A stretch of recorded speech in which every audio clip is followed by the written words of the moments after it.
Good evening. Amid a week-long transport strike, the Department of Transportation says the consolidation of jeepney drivers and operators is a non-negotiable component of the Public Utility Vehicle Modernization Program. This comes as transport groups Piston and Manibela each hold nationwide strikes in protest of the December 31 deadline for the consolidation of traditional public utility jeepneys. Piston earlier said that the franchise consolidation scheme within the program may result in a monopoly of a few big fleet managers or corporations who have the power to control PUV routes. But Transportation Secretary Imee Bautista says the PUV operators and drivers need to consolidate into cooperatives or corporations, adding it is an important component of the program. Meanwhile, on Piston's demand to extend the validity of PUV franchises to 5 years, Bautista says this can already be done to new vehicles.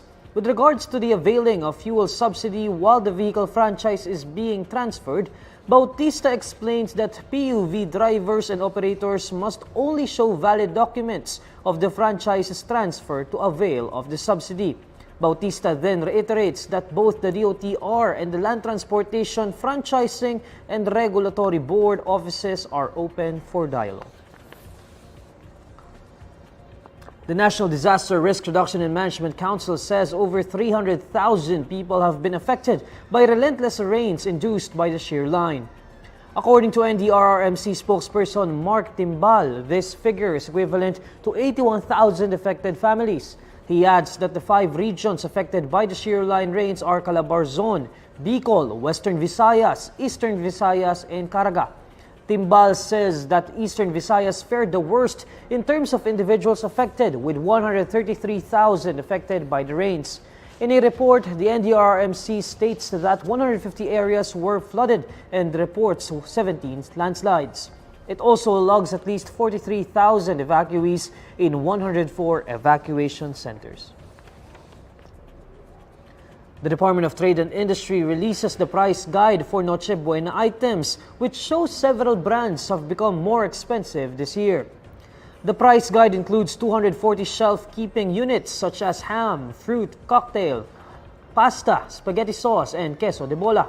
Shelf-keeping units are used by manufacturers to identify and track their inventory.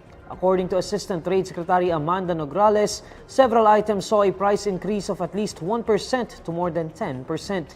For holiday hams, more than half of the brands saw an increase, ranging from as low as 6 pesos to as high as 12 pesos.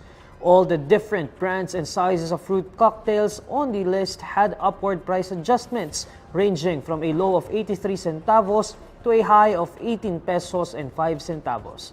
Citing local manufacturers, Nograles attributes the increases to rising costs of packaging materials, labor, electricity, and distribution. A magnitude 6.1 earthquake hit waters near Balut Island in Sarangani Municipality, Davao Occidental on Wednesday morning. The Philippine Institute of Volcanology and Seismology initially reported that the tremor was magnitude 5.8. PHIVOLCS says the tectonic quake happened at 10:48 a.m. on Wednesday. According to PHIVOLCS, the quake's epicenter was in waters 413 kilometers southeast of Balut Island. It had a depth of focus of 173 kilometers. The earthquake's strength was recorded at instrumental intensity 2 in Don Marcelino town in Davao Occidental, several areas in Sarangani province, and in the towns of Tupi and Tiboli in South Cotabato. Meanwhile, instrumental intensity 1 was recorded in Maitum town in Sarangani, General Santos City, and Lake Cebu town in South Cotabato. Former presidential spokesperson attorney Harry Roque says witnesses who recant their testimonies deserve worse punishment. This in response to 7 more believed inmates' recantation of their testimonies against former Senator Laila de Lima. In a media forum, Roque stresses that recanters must be punished for lying in front of the court, asking lawmakers to increase the penalty. Lahat yung mga nag-recant dapat parusahan, kaya dapat talaga taasan. Dapat ang mangyari parang sa Amerika na talaga natatakot talaga sila pag nagsisinungaling. Eh dito kasi parang tapik lang. Panawagan ko sa mga mambabatas dahil hindi na ako mambabatas ngayon. Kinakailangan pataasin ang parusa sa mga nagsisinungaling sa hukuman. Mantaki mo ilang tao nagsinungaling dyan kung sila yung nag-recant. Ang recantation, ibig sabihin, nagsinungaling sila. Meanwhile, Roque and former Justice Secretary Vitaliano Aguirre III say the judge who approved the Lima's bail petition might have been biased in making the decision. Roque earlier claimed that Judge Henry Guito was the Lima's favorite student in San Beda College of Law. According to Roque, this special relationship was kept hidden from the public and the prosecution. Aguirre echoes Roque's statement, saying he could confirm that the evidence against De Lima was strong before Guito's stint as judge. Aguirre points out that Guito's predecessor, Judge Romeo Buenaventura, had already denied De Lima's prior motion for bail. Pagkatapos doon, nang mapalitan si Judge Buenaventura ni Judge Cito, nag-motion for reconsideration ang defense, si De Lima. At nireview yan ni Judge Cito. Ano ang sabi ni Judge Cito doon sa kanyang decision? Sabi niya ganyan, napakahina pala naman ng kaso against Secretary De Lima. So, parang alam mo nang mabibigyan talaga ng bail at hindi lamang yun, ma-acquit na. Senator Imee Marcos says her family and the Dutertes are on good terms as she blasts political troublemakers amid talks of impeachment against Vice President Sara Duterte. In an ambush interview, Senator Marcos says those stirring up trouble should have mercy on the Philippines as the country already has too many problems.